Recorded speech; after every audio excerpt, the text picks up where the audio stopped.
Did you know Lionel Messi almost left FC Barcelona and quit football altogether? During his childhood, the now superstar was the target of cruel mockery and bullying. Fortunately for us, his mental fortitude helped him overcome those difficult times. This is the story of how and why Lionel Messi was bullied at school.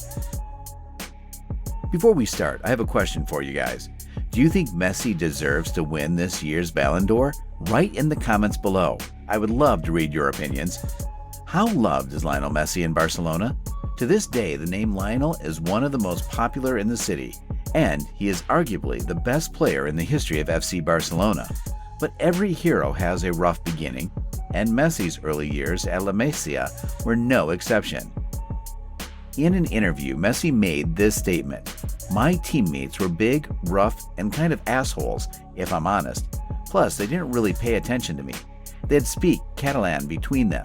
Even the coach we had, he'd told them this guy that came from abroad, he can't stay here. We got to kick him out."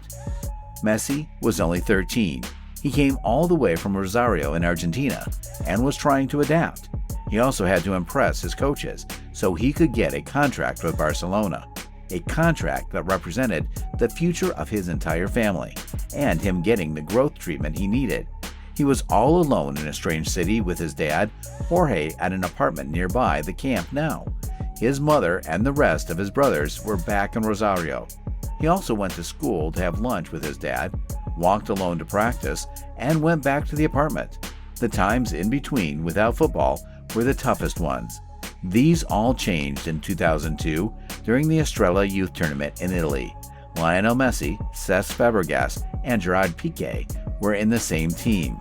Back then, Gerard Piqué was the leader of the squad, and he liked playing pranks on all newcomers. He went to Messi's room and took everything out of the room: his kit bag, his bed, and his PlayStation. It looked like the place was robbed. After they had eaten, everyone went back to their rooms, and when Messi went into his room, he stood stuck still. His face was a picture. He didn't know what to say because he was quite a shy lad, and so he just put his hands on his head. After that event, Messi was a changed man. He was making jokes, and he got Piqué back with some prank. He also started having lunch at La Masia, staying the night there, and picked up the habit of sleeping in class. Once they realized most of them were in the same situation away from their families, they became a band of brothers and conquered the world.